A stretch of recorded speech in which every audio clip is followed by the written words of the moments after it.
If it was my choice, on a night like this, I would have done something less predictable, which would have... Predictable.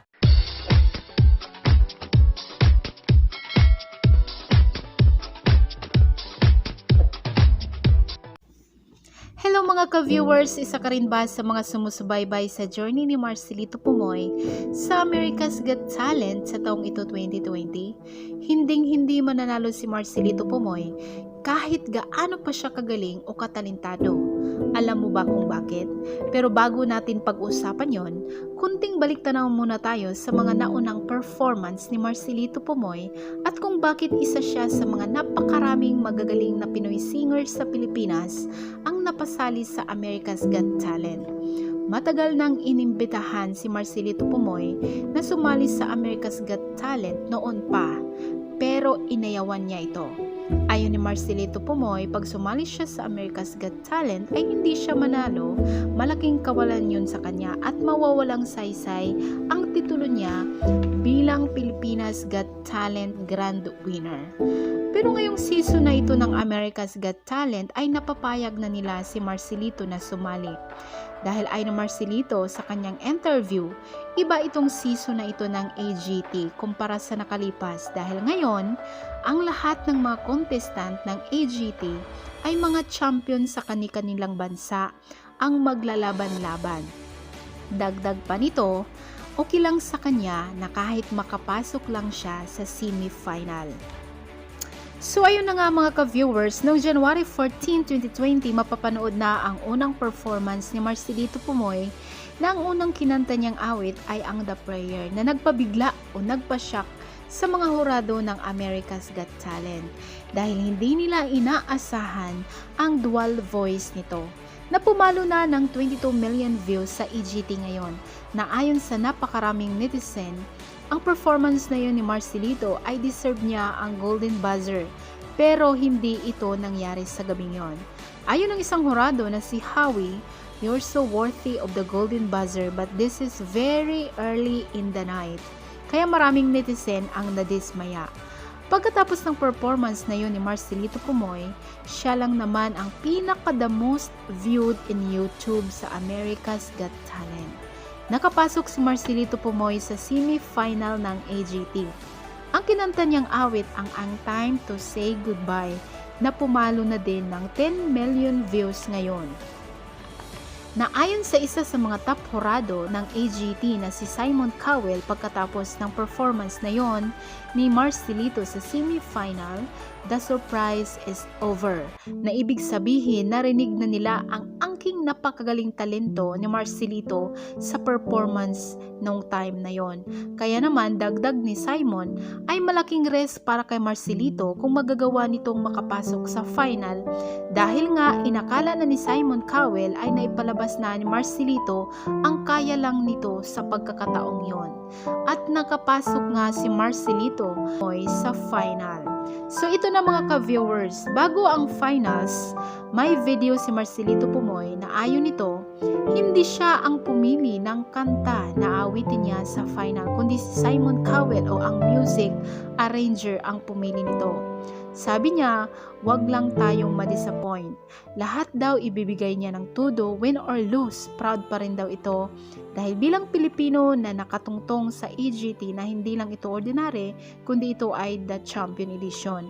Marami na siyang sinuggest na kanta pero wala siyang magagawa kundi ang sumunod at hindi maging mapagmataas at makipag-collaborate na lang. Ngayon mga ka-viewers, lumabas ang leak video ni Marcelito Pomoy sa performance niya sa The Grand Finals na kung saan Beauty and the Beast ang kinanta niya at makikita sa mukha ni Simon Cowell ang negative reaction nito sa simula pa lang ng performance ni Marcelito.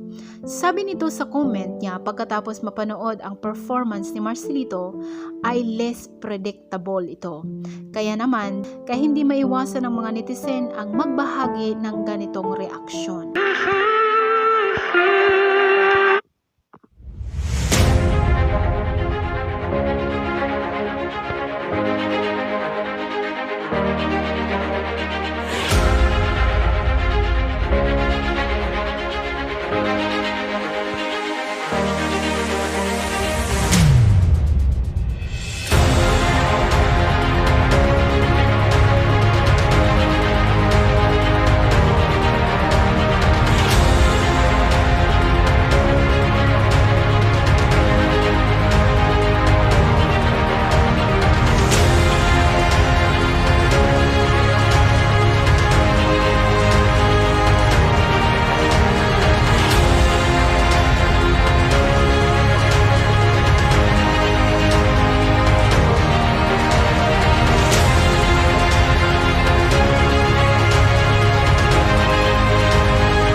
So ito na ang final mga ka-viewers, si Marcelito Pomoy ay hindi na nanalo sa AGT. Siya ay pang 4th place lang. Life is really so unfair, di ba? Lalo na para kay Marcelito Pomoy sa journey niya sa America's Got Talent. Kung mapapansin nyo mula pa noon, mula sa 4th Impact to Alisa, to Angelica Hale ay hindi talaga sila nananalo sa AGT.